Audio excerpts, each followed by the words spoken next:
What's going on, YouTubers? Welcome to another video. I wanted to chat about something I get asked quite a bit all through Instagram, email, YouTube, and it's really in regards to how do you sell a statue? What's the best methods? How do you do the transaction? Especially for some new people, they don't really know.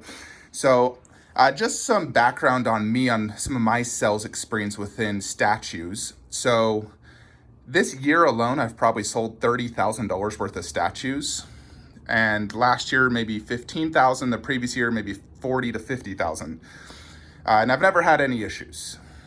So I want to describe my methodology on how I sell. Now, granted, as some of you have seen, I've done YouTube videos on selling statues. And obviously, your average statue collector does not have a YouTube.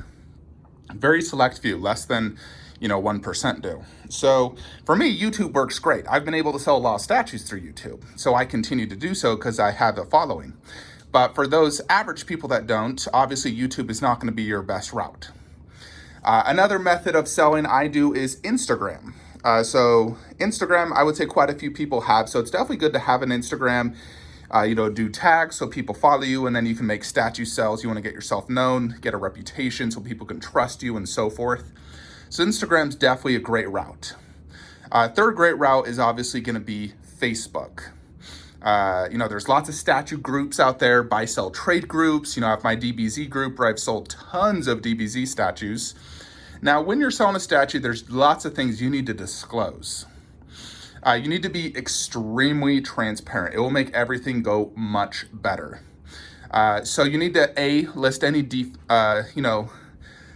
issues with the statue. If there's a tiny chip, a tiny paint issue, a QC issue, or the light up function doesn't work, you need to list that. You need to let buyers know, because if they get it and you never told them, they're gonna be like, are you kidding me? And then there will be issues for you. So before you go and sell a statue, look it over thoroughly. Look for any damages, any paint chipping, any breakages at all, any issues at all that you as a buyer yourself would want to know.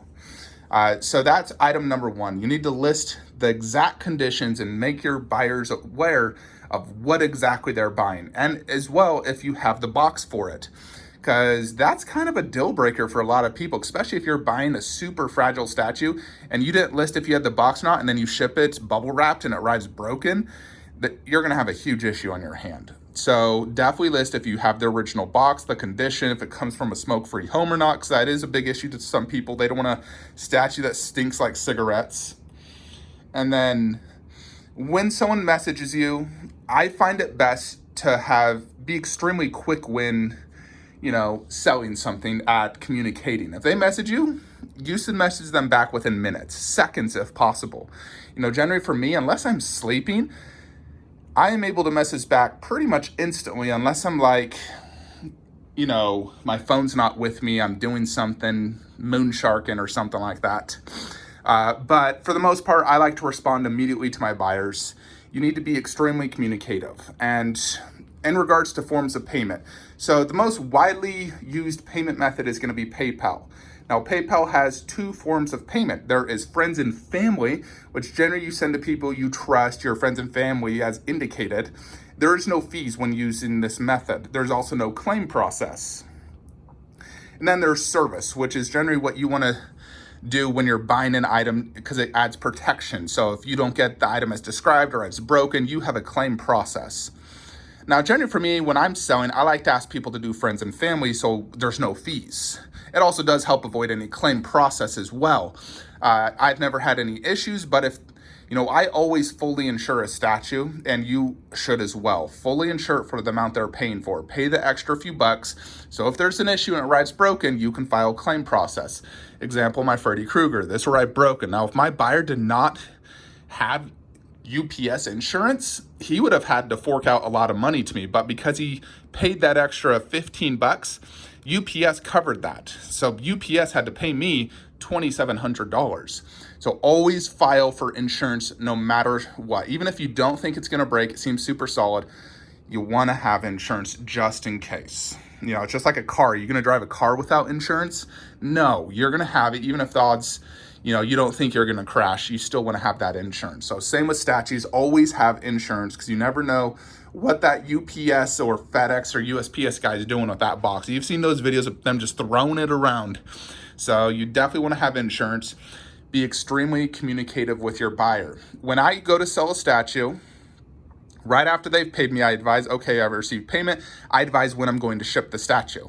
Generally, I like to ship same day. I go to the gym every single day, and I ship the statues right after the gym. I drop it off on my way home. I print it out, I package it the day they pay, and ship it as long as it's before the gym. If it's after the gym, I ship it next day. And so while you are packaging up the statue, take lots of photos. So photos of every single item, all the photos of everything, every switch out part. Make sure you don't forget switch out parts. Or if it's battery, like it needs an AC adapter, don't forget that for the light up function. But just take tons of pictures. Cover your butt is really what you're doing. So tons of photos, send it to them. And then I like to send a photo of, the box fully boxed up, as well as a photo of the actual label I've printed out, show a close-up of the label, even a receipt showing you've paid that $50, $100 worth of shipping, really to ease their mind. You need to be extremely transparent, communicative throughout the entire process.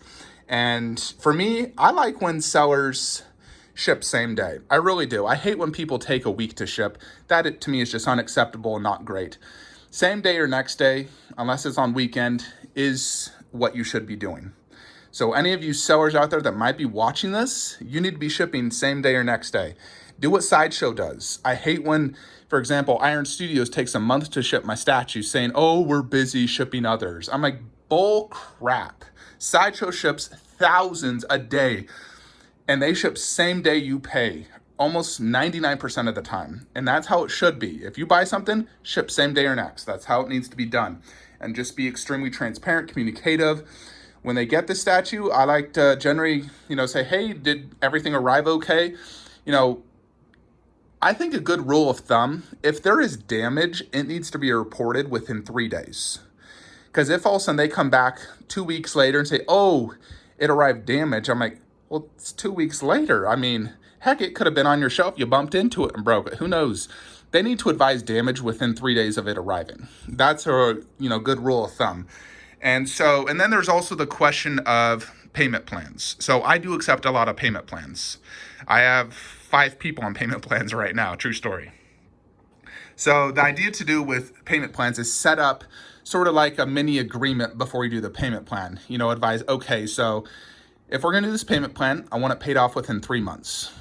Ideally like payment at least once a month or every 2 weeks. Your first initial deposit payment is non-refundable in case you back out. Because I have had buyers want to back out in a payment plan. So they're not wasting your time. You need to collect a non-refundable deposit. So make sure at least that deposit is paid via, Venmo, Zelle, or PayPal friends and families. And just advise them like, hey, this first deposit, $50, $100 is non-refundable. That way they're not wasting your time. So if they back out, at least you got your $50, $100, then you sell it to a different buyer. So at least that covers that month or 3 months they were wasting your time. Because it does happen. People do back out without a doubt of statue buying.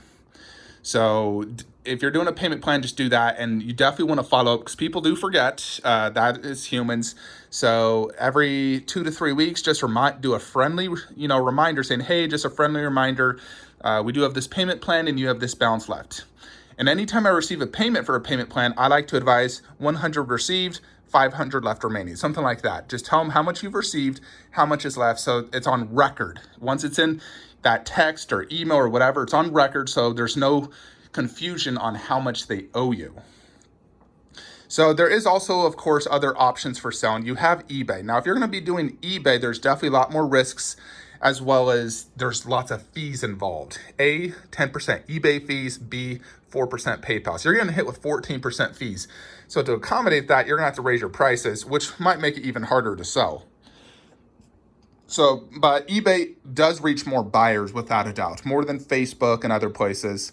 So believe it or not, there's a lot of collectors out there that aren't on Facebook, Instagram, or YouTube. They just buy and they might just buy off eBay. There's definitely tons of buyers off eBay. So eBay is definitely a great option if you're having trouble selling a statue. eBay's a great option, without a doubt.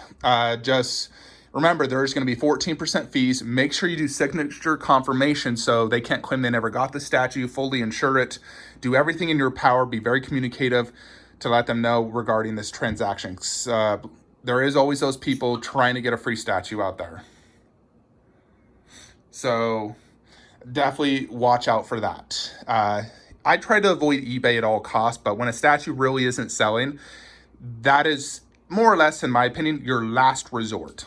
Technically, you could do Amazon as well. There are statues on Amazon. I don't think it's as effective for sure, but Amazon is definitely another option. If you don't have eBay, you can try Amazon. So for example, my Freddy and Myers, nobody wants to buy it, which boggles my mind. I've lowered Myers' price by half of what I paid. I totally regret buying that statue now. God, that thing has horrible resale value. It literally is half of what I paid. And Freddy, I've been lowering his price by over $200. Still nobody wants to buy it. So I'm listing them on eBay now. Since nobody wants to buy them, they're going to go on eBay. Now, Harley and Joker are sold on a payment plan, but Freddy and Myers are on eBay now. Now, again, if you're interested, contact me. I've lowered prices quite substantially on both of these. But now they're on eBay just because they're not selling. So that's my last resort since YouTube failed, Instagram failed, and whatnot. So I'm going to eBay. And sometimes you do have to be patient. It could take months to sell a statue. My UC Studio Kame House, which in my opinion is really a $500 statue, wasn't selling at that price. So I had to lower it and lower it and lower it. And 3 months later, I finally sold it. And I shipped it off 2 days ago. So that is what you have to do, is lower your price. If it's not selling, every 2 weeks, lower your price a little bit. It depends really how desperate you are to get rid of the statue. Now, obviously, I don't need that space right now. I don't need the money right now because I have plenty of money for all my statues. I paid off all my pre-orders pretty much. So I don't need the money technically right now. I just need to have these sold within a year.